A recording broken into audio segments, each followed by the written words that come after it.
Hey there, fellow travelers. Welcome to the Tolkien Road, episode 283. Greta, what's rocking your world today?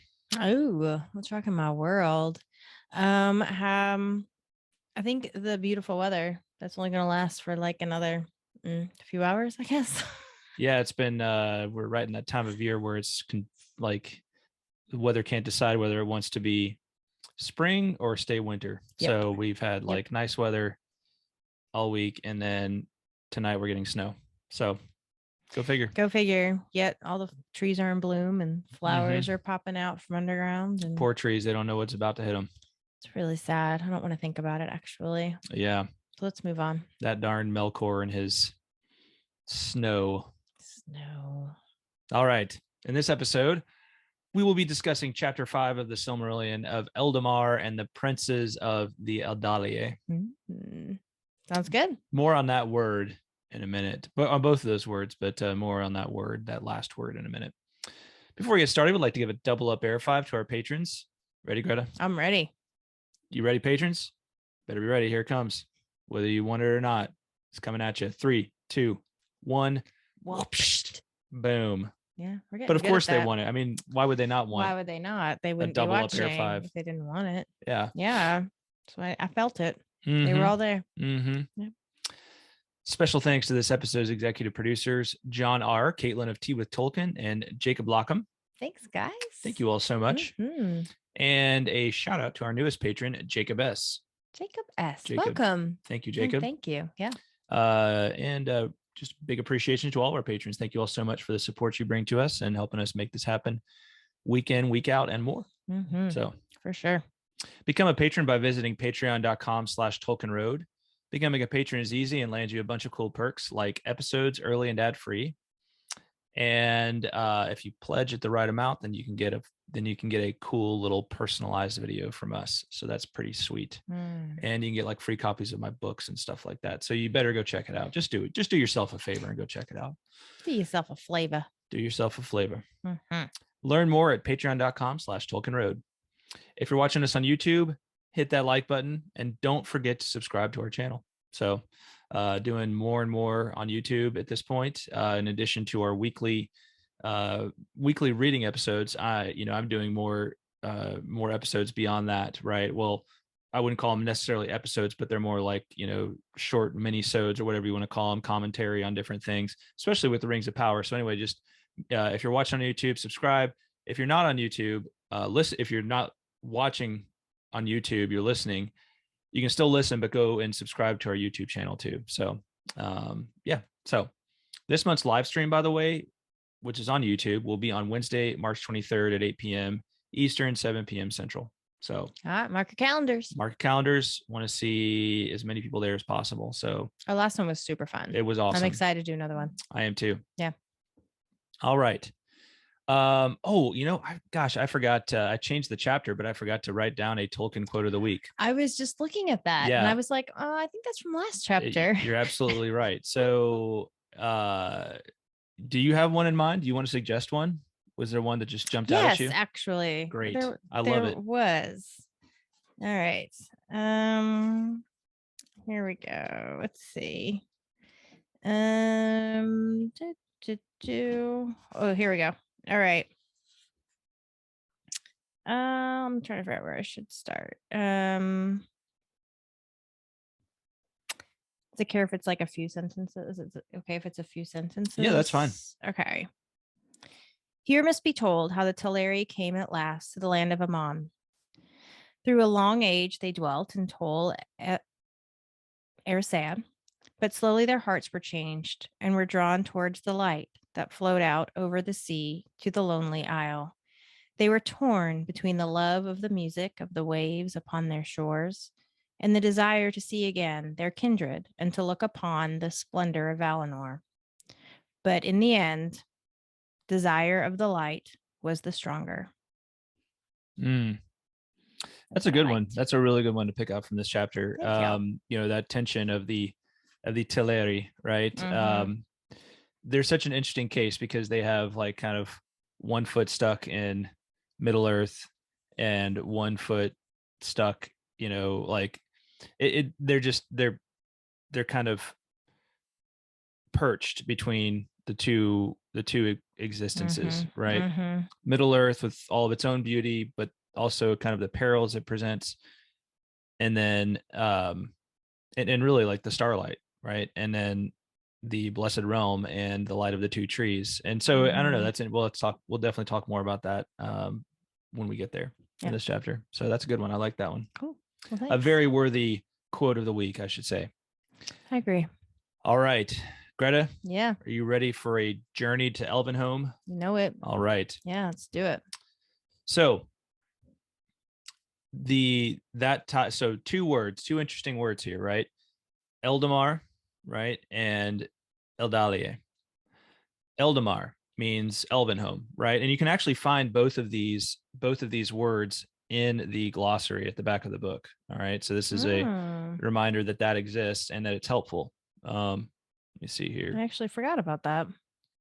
Yeah. So if you look up Eldamar, there's lots of EL words.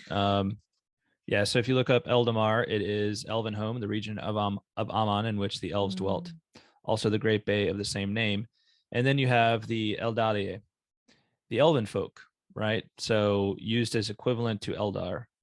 Now, here's the thing. I'm not sure what the right way to pronounce that second word is, Eldalië, right? I always want to say it Eldalië, right? However, the audiobook version that I listened to says Eldalië. And when I looked this up to try to find the answer, it wasn't very clear to me. So basically, the Silmarillion guide to pronunciation does not help very much at all. A better pronunciation guide is found in Appendix E of Lord of the Rings, right? Return, in your copy of Return of the King, most likely. And that does talk about the right way to pronounce certain words, right? It like talks about stress and that kind of thing, where to place the stress. But even then, after reading it, it's not very clear to me. So, and here's the relevant portion. In longer all right, so in words of two syllables, the stress falls in practically all cases on the first syllable. So Aman would be Aman, right? Aman. In longer words, it falls on the last syllable but one. So that's like, I would have never said it that way, but that basically means the second to last syllable, right? And on the last syllable but one. So normally the stress on a 3-syllable or more word would fall on the second to last syllable, which would mean Eldalië would be closer, right? But where it contains a long vowel, a diphthong, or a vowel followed by 2 or more consonants. So it gets a little complex. And I'm not sure whether we're talking about a long vowel or a short vowel on the last syllable here. I think that is a short vowel. And so then it says when the last syllable one contains as often a short vowel followed by only one or no consonant. So it's actually Eldalië. So is that long or short? I'm not sure. The E. If it is short, then the stress falls in the syllable before it, the third from the end. So it would be Eldalië, right? So I would be pronouncing it correctly. So it all depends on whether we're talking about a short vowel or a long vowel in terms of the I. I don't know. I'm hoping that maybe Carl Hoster will watch this and weigh in, or some other individual that is much more knowledgeable of Tolkienian languages than I am. For now, I'm just going to say it Eldalië, and if it turns out I'm wrong, I apologize, and I'm not going to go back and edit this video to have it say correctly, but I'll try to say it correctly in the future if indeed I was wrong, and I'll make note whenever I feel like I've reached certainty on that note. But anyway, I felt like that was appropriate because I love the way I love pronouncing it as Eldalië, and I hope that's right because it kind of feels right to me, but it might not be. It could be Eldalië. So we'll see.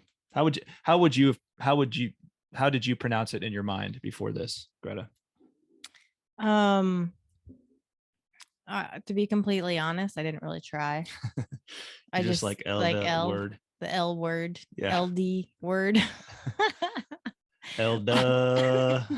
Well, thankfully, I don't think it's mentioned a whole lot in the chapter. So you don't really, I guess I didn't really think about it, but I would probably go with the way you were saying it. Yeah. Eldalië. Okay. That seems right to me. Cool. Yeah. Well, yeah, and it all hinges on that question of what's a short vowel and a long vowel. And Yes. Yeah. and I understand that concept in English, Mm-hmm. but I don't understand it in terms of Tolkien's languages yet. So, right. Yeah. Yeah. Anyway, let's talk about the chapter. Just wanted to lay that groundwork from the beginning and see if somebody had that answer. So if you do have the answer, let us know in the comments below or send us a note. Let us know what you think. All right. So, with 3 groups of elves, the Vanyar, Noldor, and Teleri, having arrived on the threshold of the Great Sea, they must make the final leg of their journey to the land of the Valar, Aman, and will do so by extraordinary means. Once they arrive, they will establish their own kingdoms within the Blessed Realm. In Chapter 5, we'll learn how the elves came across the sea to the Blessed Realm, the names of the kingdoms they established for themselves, and the name of key elven figures and their relations to one another. And our disclaimer, as with each episode, we won't be covering every detail of this chapter, but instead doing our best to hit the high points and unpack interesting and important details. If we miss something you guys want to discuss more, let us know. Just got a comment below or send us an email. All right. So, crossing the Great Sea. So the big thing that starts off is that we have all of these 3 groups of the Eldar, of the elves, the Vanyar, the Noldor, and the Teleri. They're all in this westernmost portion of Middle Earth, which is called Beleriand, and they're there for a while while it's like the Valar are trying to figure out how do we get them overseas. The problem is the only land bridge between Beleriand and the Blessed Realm is the Helcaraxa, right? It's in the extreme north, right? And so it's basically like traveling through a tundra, icy wasteland, right? And No one wants to do that. no one wants to do that, right? And it's and like the whole point is that the Valar are trying to deliver the elves from the perilous nature of the eastern lands, right, of Middle Earth. And so it's like we're going to put them through this, make them make this journey. No, we're not going to do that. And so what they do is they decide to basically uproot an island from the sea and move it over to Beleriand so that the elves can hop on and get over to the Blessed Realm. I mean, that's how we last crossed a body of water. Yeah, right. That's what I'm talking about. I I mean, that's the royal treatment right there. That's pretty sweet ride. Yeah, I would say so. Yeah. I mean, a ship made out of an island. It's like a cruise ship, but better. Yeah, for sure. So it says, therefore, Ulmo uprooted an island which long had stood alone amid the sea, far from either shore, since the tumults of the fall of Iluin.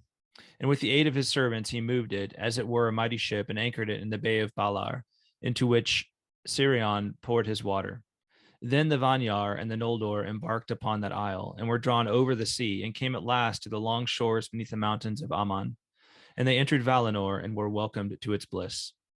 So Vanyar and Noldor are the only 2 groups that make this trip. They're the 2 groups that make this trip. The Teleri do not make this trip initially, right? So, and this is it's a long journey, and so you're like, this must be a pretty, it's like pimp my ride, right? It must be a pretty sweet, sweet island to be just hanging out on while you journey across the sea. But yeah, like how crazy must that have felt? And what if like it's a large island, it's not like it's like some tiny little like like little thing that they're all like scrunched together on. I mean, it's basically a tiny little subcontinent, right? And so you think to yourself, like, did it even feel like they were moving necessarily? Because with the with the day and the night and everything like that. Well, okay, I should say was Middle Earth completely under stars at that point? I'm not sure, but anyway, like how perceptible would it have been that they were even moving, right? Once they were on the island, right? They just like they're on the island for several days or a longer period of time, and then it arrives in the Blessed Realm, and they're like, "Get off! You're in the Blessed Realm now," right? Yeah, that's a good point. I hadn't thought of that. But if you don't have any reference point, right? Like if you're in the middle of the island and you can't see the horizon or the sea, like, yeah, I probably wouldn't really feel like you were going anywhere. I did think it was funny that it says the eastern horn of the island, which was deep grounded in the shoals off the mouths of Sirion, was broken asunder and remained behind. It's kind of like, oops, broke the island. Broke the island. I guess I pulled a little too hard. I'm like, guys, I know the feeling from doing home construction projects, right? I don't have a lot of patience, so I get frustrated sometimes. I'm just like, darn it, I broke it. Right. Yeah. If so you just pull really hard or hit it really hard, usually it's fixed. That's kind of my modus operandi. Sometimes that works. Sometimes it works. Or sometimes you break off on a part of an island. So Yeah. it's either or. Yeah. It could go either way. So you had a bad day. Watch out. I broke the island. Darn it. All right. At least it was the eastern part and not the western part. Yeah. I mean, so what's up with the Teleri, Greta? You want to read what's up with the Teleri and why they remained behind? Sure, I'd be happy to. All right. But the Teleri remained still in Middle Earth, for they dwelt in East Beleriand, far from the sea, and they heard not the summons of Ulmo until too late. And many searched still for Elwë their lord, and without him they were unwilling to depart. But when they learned that Ingwe and Finwë and their peoples were gone, then many of the Teleri pressed on to the shores of Beleriand and dwelt thereafter near the mouths of Sirion, in longing for their friends that had departed. And they took Elwë's brother, to be their king. Long they remained by the coasts of the western sea, and Osei and Uinen came to them and befriended them. And Osei instructed them, sitting upon a rock near to the margin of the land, and of him they learned all manner of sea lore and sea music. Thus it came to be that the Teleri, who were from the beginning lovers of water, and the fairest singers of all the elves, were after enamored of the seas, and their songs were filled with the sound of waves upon the shore. So the Teleri, remember, the largest group of these three groups that moved to the Blessed Realm. Mm-hmm. So, a larger group of people is, it's going to be more difficult. They're going to take longer to move, right? It's just, on average, they're just going to take longer to move.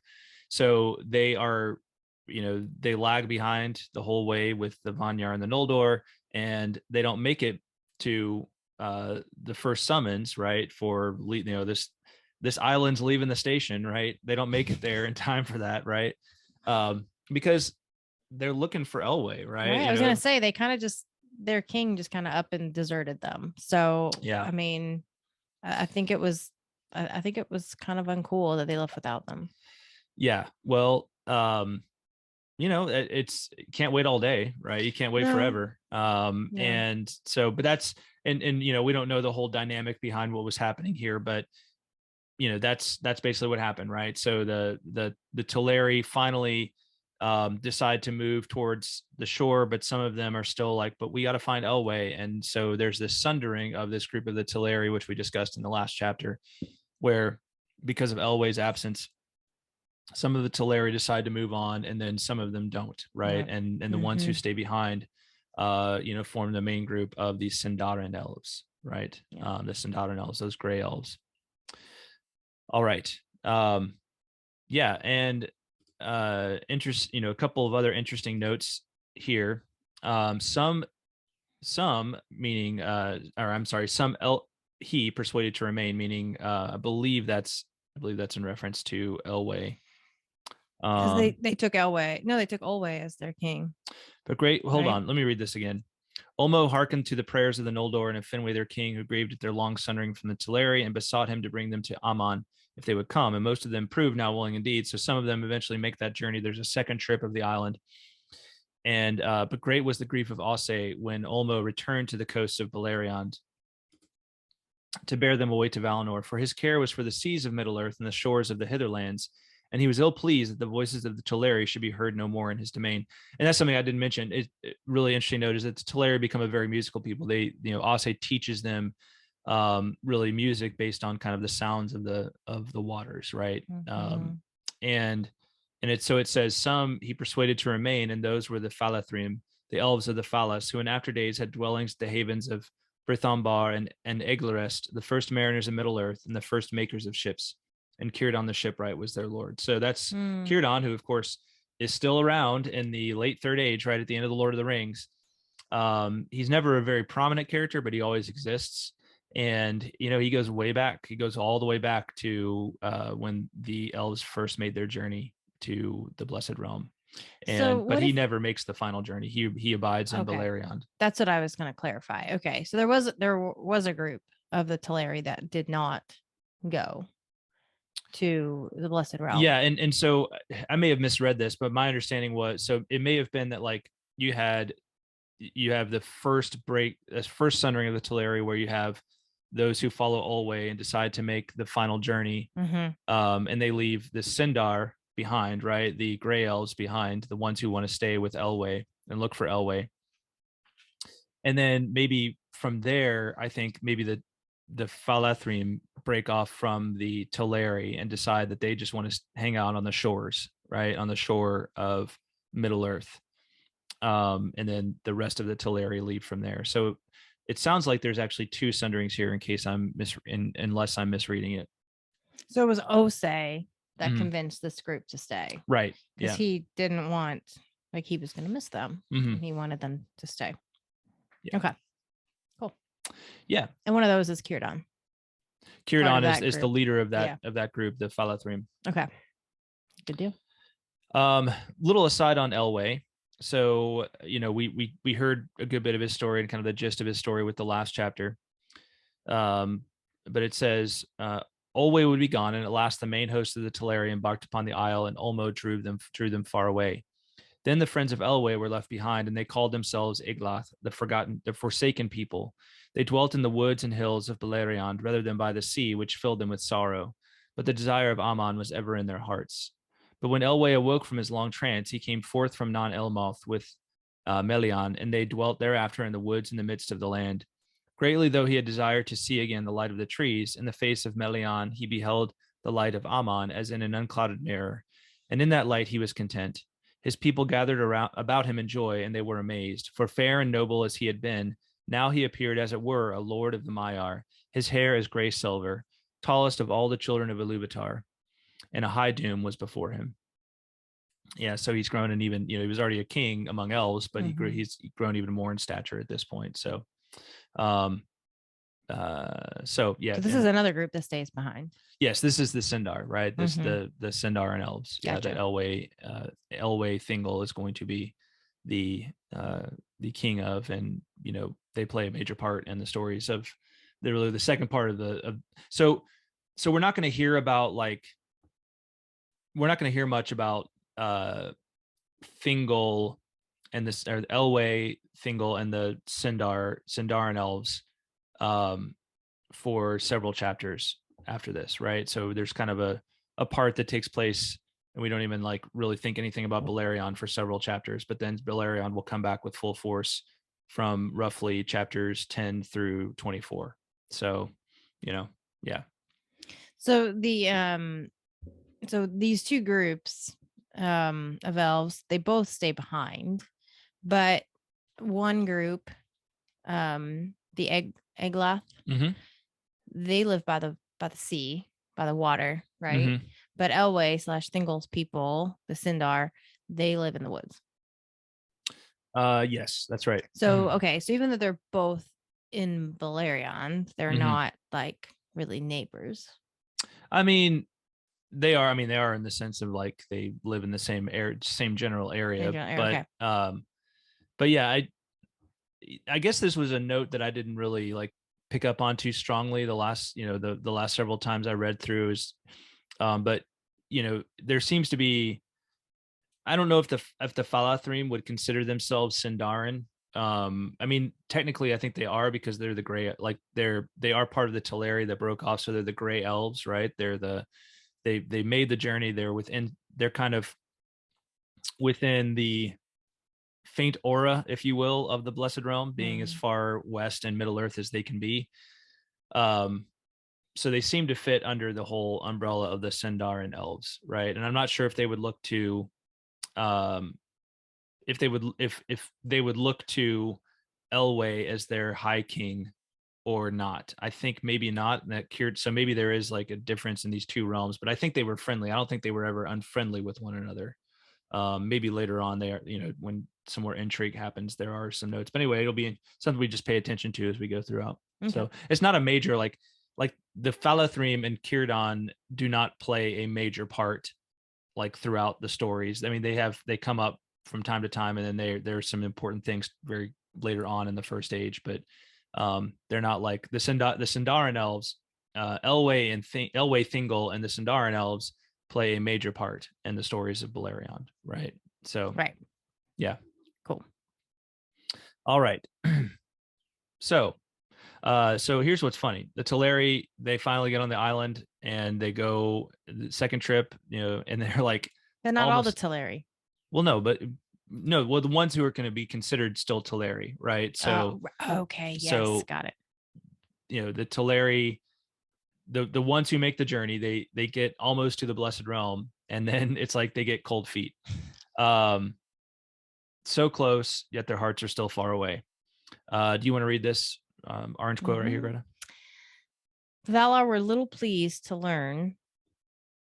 Sorry. Yeah. Yeah. Okay. The Valar were little pleased to learn what he had done, and who had done? Ulmo. Oh, okay. With the moving of the island. No, okay. So we need to back up a little bit. I'm sorry. So, they get. Let's just back up a little bit to the beginning of this kind of section right here. It says, now Ossë followed after the host of Olwë, and when they were come to the bay of Eldamar, which is Elven home, he called to them, and they knew his voice and begged Ulmo to stay their voyage. And Ulmo granted their request, and at his bidding, Ossë made fast the island and rooted it to the foundations of the sea. Okay.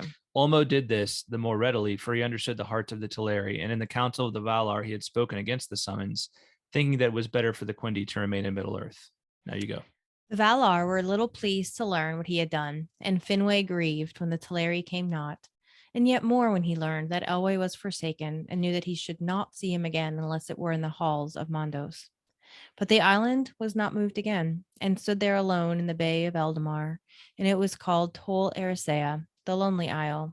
There the Teleri abode as they wished under the stars of heaven, and yet within sight of Aman and the deathless shore. And by that long sojourn, apart in the Lonely Isle, was caused the sundering of their speech from that of the Vanyar and the Noldor. Yeah. So, they do get close to the Blessed Realm, but they don't make the final. They don't make the final journey, and they want to hang out there on Tol Eressea. And we get this. One of the important effects is that we get a sundering of their speech. Right. Mm-hmm. Before the elves all spoke the same language, but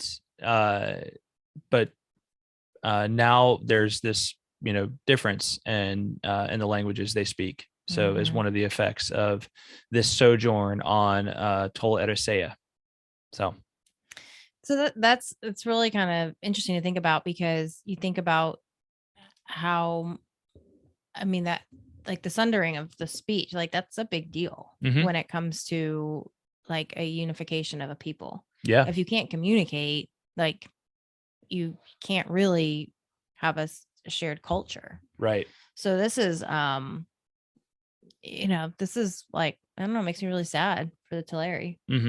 But I wonder why. Like, I wonder why they wanted, like, they just wanted the best of both worlds, maybe. Like, they wanted to enjoy the starlight of Middle Earth, but then they also wanted to, be able to feel like they're kind of a part of the Blessed Realm. I don't know. Like, what do you think? Why do you think they chose to, or they asked Ulmo to fasten the island where he did? Yeah, I think, I think it's just one of those things where, you're when I was younger, my dad used to say, like, you want to go to heaven, but you don't want to die. Right. And I think that's a great way of putting it. Right. That's a good way to put it. Yeah. You're like, oh man, I really want to go to that place. It looks amazing. But what if it required you? Like, it's almost like, especially in the modern world, it's like too easy for us to just like go here and like kind of be a tourist for a little while and then come back. Right. Go to this place we want to go to. And in ancient times, it was like, once, you cross this huge sea, right? Like once you get there, it's you're there. They were never supposed to go back. Right. So I guess there was a little bit of, this thought of like, well, it's the last time we're going to see the stars, right? And maybe they just didn't realize it until they got close to the Blessed Realm and realized all the light that they were, that was in store for them. So, yeah. That's a good explanation. Yeah. It makes sense to me. Yeah. Agreed. So what we get next is really a description of the different of the realm established for the elves in the Blessed Realm, right? So they have kind of their own little kingdom that's established. So let me read this little snippet here. To these, the Valar had given a land, meaning the Vanyar and the Noldor, had given a land and a dwelling place. Even among the radiant flowers of the tree-lit gardens of Valinor, they longed still at times to see the stars. And therefore a gap was made in the great walls of the Pelori. And there in a deep valley they ran down to the sea. The Eldar raised a high green hill. Tuna it was called. From the west, the light of the trees fell upon it, and its shadow lay ever eastward. And to the east, it looked towards the Bay of Elvenhome, and the lonely isle, and the shadowy seas. Then through the Calaciria, I think is it Calaciria or Calakiria? Then through the Calakiria, the pass of light, the radiance of the blessed realm streamed forth, kindling the dark waves to silver and gold, and it touched the lonely isle, and its western shore grew green and fair. There bloomed the first flowers that ever were east of the mountains of Aman. So upon the crown of Tuna, the city of the elves was built, the white walls and terraces of Tirion. And the highest of the towers of that city was the tower of Ingwe, Mindon Eldalieva, whose silver lamp shone far out into the mists of the sea. Few are the ships of mortal men that have seen its slender beam. In Tirion upon Tuna, the Vanyar and the Noldor dwelt long in fellowship. Sounds lovely. Yeah, well, it sounds like a pretty amazing place, right? So this is this is really the elven home in the Blessed Realm, Tirion upon Tuna. And for a good while, that's where the Vanyar and the Noldor will dwell together. Greta, why don't you read the next section here, the blue section here about the trees? Okay. And since of all things in Valinor they loved most the white tree, Yavanna made for them a tree like to a lesser image of Telperion, save that it did not give light of its own being. Save that it did not give light of its own being. Galathilion, it was named in the Sindarin tongue. The tree was planted in the courts beneath the Mindon, and there flourished, and its seedlings were many in Eldamar. Of these, one was afterwards planted in Tol Eressea, and it prospered there, and was named Celeborn. Thence came in the fullness of time, as in elsewhere told, Nimloth, the white tree of Numenor. Yeah, so we did a deep dive on this, I think, didn't We we? did a deep dive on the trees, right? So on this lineage of trees all the way down to the white tree of Gondor that we are aware of in the Lord of the Rings. So I'll try to remember to link to that episode. You can find it if you search our channel. For sure, you can find that particular episode where we discussed the whole lineage of the white trees, right? And this symbolism and what that's all about. Pretty interesting stuff. So but this gives us an idea of that it all kind of goes back to Telperion, right? They're all images of Telperion. So so what does that mean? Say that it did not give light of its own. So this Galathilion,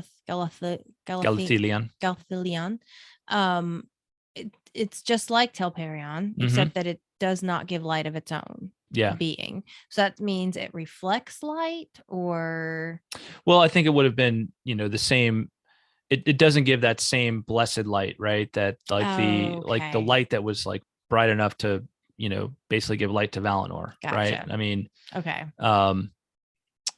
Just this incredible silver light. So it wasn't hallowed maybe in the same way. Right. Okay. Yeah. Gotcha. And lots of other trees like this kind of came into being as well. Yeah. That's really cool. So check out that episode where we discussed it all. It's good stuff. All right. So, and then we get a little note about the Noldor and what they're up to, like what their activities are in the Blessed Realm. It says they were changeful in speech, for they had great love of words and sought ever to find names more fit for all things that they knew or imagined. And remember, they're kind of like akin to Aule. Like Aule is kind of like their older brother figure. And remember about Aule that he was like the lord, not just of the makers, but of those who like to think about, like almost of like scientists and philosophers too, right? That all of this was tied together, if you remember going back several chapters. And the Noldor reflect that. It says, it came to pass that the masons of the house of Fenway, quarrying in the hills after stone, for they delighted in the building of high towers, first discovered the earth gems and brought them forth in countless myriads. And they devised tools for the cutting and shaping of gems and carved them in many forms. They hoarded them not, but gave them freely, and by their labor enriched all Valinor. So they discovered these beautiful gems as they're, mining for stone, right? As they're getting stone for their towers. And it's important to note there that they don't hoard them, right? They give them freely. So there's this sense of like that these things are for everybody at this point, right? There's very little selfishness or anything of that sort at this point, because the blessed realm we're talking about, right? Yeah, there's no place for that kind of behavior. Get out of here. All right. So the chapter kind of transitions from here to discussing the lords of the Noldor, right? So like there's a lot of names that follow. And if you want to really see a visual representation of this, you're going to want to go back to our appendices and look at our tables. And the table you're going to want to look at in specific is, find it here.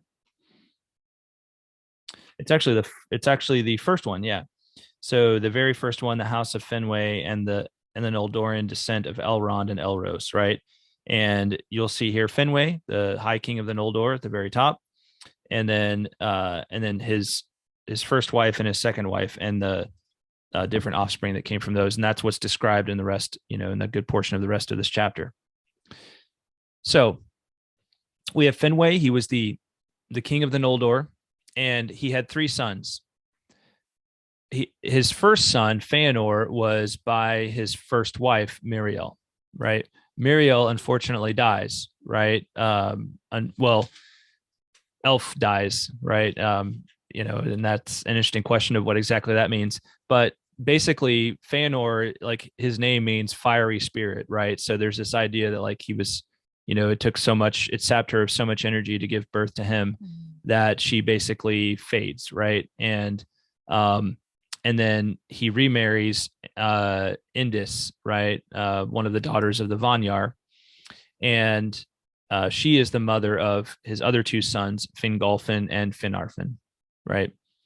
So again, Fenway, there's kind of, 3 sons, Fëanor, Fingolfin, and Finarfin, okay? And then from there, we're going to look at their offspring, right? So the next generation of offspring. Fenway's grandchildren. That's correct. Okay. So first, let's look at Fëanor. Fëanor had 7 sons. Fëanor, he was the mightiest in skill of word and of hand, right? So maybe most like to Aule, more learned than his brothers, and his spirit burned as a flame. It says, just in terms of the character of Fingolfin, just to mention this, he was the most steadfast and the most valiant, and Finarfin was the fairest and the most wise of heart. And he was actually pretty close with the Teleri. So Fëanor's 7 sons: Medros the tall, Maglor the mighty singer, Celegorm the fair, and Caranthir the dark, Curufin the crafty, and the youngest 2 were Amrod and Amras, twin brothers.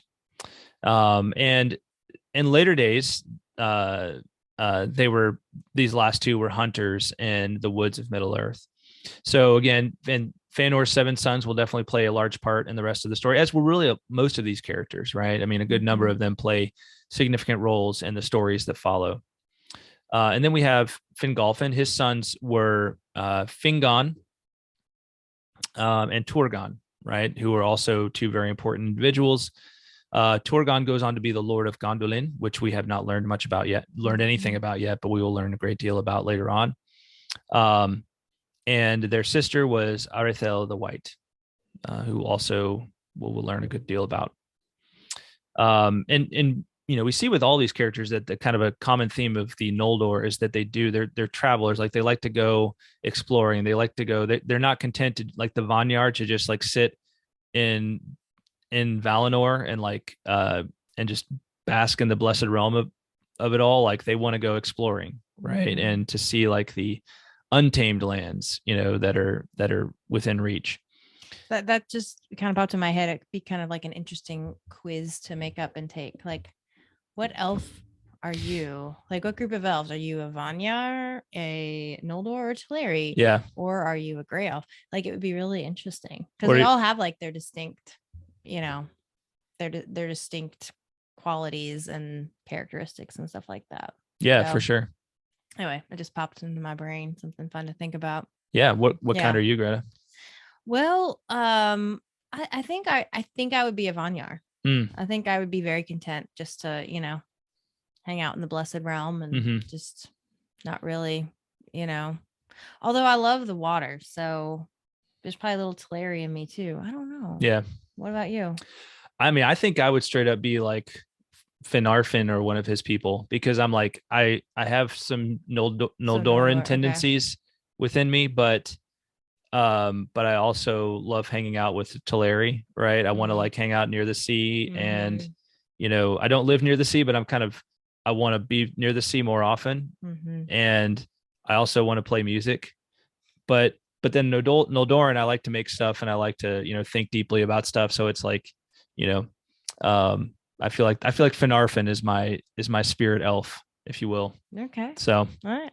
I just I like that you took it one step further. You actually picked a spirit elf. I didn't even go that far. I just want to be Finarfin all the time. I know. Yeah. It does sound like it could be a really fun verb. Yes. Mhm. Yeah, I remember when we first did this, we had a lot of fun with those names. We did. So Yes. But now we're mature. well, now we're mature. We don't have such fun anymore. All right. Just a little bit. Yeah. So speaking of Finarfin, the son his sons were Finrod, who is also known as Felagund, and Orodreth, Angrad, and Egnor, and then his daughter is Galadriel. So how about that? A Galadriel, familiar name. Galadriel's showing up very early here. So these are the important Noldoran figures that we are going to know a lot about over the rest of the story. There's still a lot of stage setting in this chapter. Oh yeah, just a lot of groundwork being laid. Yeah, I think this is really like the last stage setting chapter for a while. So chapters 6 through 9, I think even through 10 are pretty action packed. And then there are some other chapters where we kind of revert to stage setting for one chapter, but I will say that like the action starting in chapter 6 really starts to pick up. So if you're 5 chapters in, really 7 chapters in, if you count Ainulindale and Valaquenta, if you're 7 chapters in and you're like, man, this is like a lot of stage setting is kind of boring. I understand, but it is going to get like, especially 6 through 9 things. This is where the action really starts, right? And where the conflict really hits hard. Okay. So hang in there. Yeah, hang in there. You're almost there. Okay. Yeah. So so the Teleri, we left the Teleri, they were hanging out on Tol Eressea within sight of the Blessed Realm, but not quite there. And now we're going to learn how they finally came to the Blessed Realm. So you want to read this? Yeah. Here must be told how the Teleri came at last to the land of Aman. Through a long age they dwelt in Tol Eressea, but slowly their hearts were changed and were drawn towards the light that flowed out over the seas to the lonely isle. They were torn between the love of the music of the waves upon their shores and the desire to see again their kindred and to look upon the splendor of Valinor. But in the end, desire of the light was the stronger. Therefore, Ulmo, submitting to the will of the Valar, sent to them Ose, their friend, and he, though grieving, taught them the craft of shipbuilding. And when their ships were built, he brought them as his parting gift many strong winged swans. Then the swans drew the white ships of the Teleri over the windless sea. And thus, at last and latest, they came to Aman and the shores of Eldamar. Yeah, so they're finally ready to go, and they create these ships, and then swans are provided to tow the ships so that they can get to make this last little jaunt over to the Blessed Realm. Why couldn't they just unearth the island again? They're afraid they break something. Maybe they were just, I mean, I'm sure it takes a lot of strength to do that. Probably does. You know? Maybe he hadn't rested long enough. It's that whole idea of like getting, I'm sure it's like, the accelerating takes way more energy. Like getting started on something like takes way more energy than actually once you reach steady state. So it's like, they stopped and it's like, okay, do we really want to like get this island moving again, even if it's just for a short distance? Why don't we just do something a little cooler? I was gonna, and that is way cooler. Yeah. Like, well, I mean, moving an island's pretty cool. Swans. I mean, that's just a really cool mental image. Yeah, moving an island's pretty cool though. It is, but swans are really pretty. Yeah. Something a little more graceful was called for, perhaps. Yeah. It would be a lot of work if they weren't going very far too. Right. Yeah. Right. So they still don't have the same speech, even though they're with their kin now, right? No, they don't. Right. It's different speech. So they're still in the same place, but they can't really communicate. Mm-hmm. So that's interesting. Yeah. So many pearls. So jumping down just a little bit, they establish a home named Aqualande. The Teleri do, right? Mm-hmm. So on the shores of the Blessed Realm. Mm-hmm. And it's, kind of this pearl. It's the city like very made of pearl, right? So they were kind of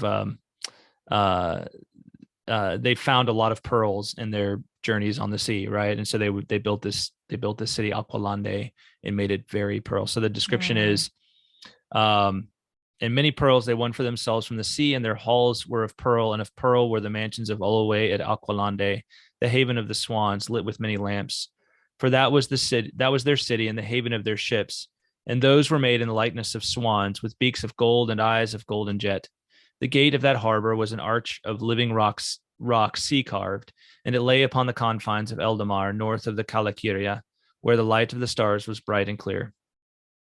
So that sounds pretty nice too. Pretty awesome place. So we have Aqualande, where the Teleri live, and we have Tiriana Pantuna, where the Noldor live. But of course, we're going to come back and find out that the Vanyar actually at some point are like, yeah, this is cool and everything, but we're just going to go actually hang out with Manwë, and we're just going to move over to to Valinor, to Valimar itself. So so it says, the memory of Middle Earth under the stars remained in the hearts of the Noldor, and they abode in the Kalakiria and in the hills and valleys within sound of the Western Sea. And though many of them went often about the land of the Valar, making far journeys in search of the secrets of land and water and all living things, yet the peoples of Tuna and Aqualande drew together in those days. And this is a really interesting note to me. Fëanor, his son, and his sons abode seldom in one place for long, but traveled far and wide upon the confines of Valinor, going even to the borders of the dark and the cold shores of the outer sea, seeking the unknown. Does that remind you of anyone, Greta? The seeking of the unknown? Yeah. Of that restless spirit? Yeah. No. Melkor, right? Oh. Going all the way back to the beginning of Ainulindale, right? Mm-hmm. So, this idea, Melkor, right? He early in Ainulindale, he always wanted to go kind of he wanted to go into the void, right? He wanted to go explore the places that were unfilled. And, and there, like, there's nothing really wrong with that. In the same way that there's nothing really wrong with this idea that the Fëanor and his sons wanted to do that. But it is this note of tension that tells us that they were drawn to other things. And it's, you can sense the conflict brewing here, right? That this is a point of, this is potential conflict here.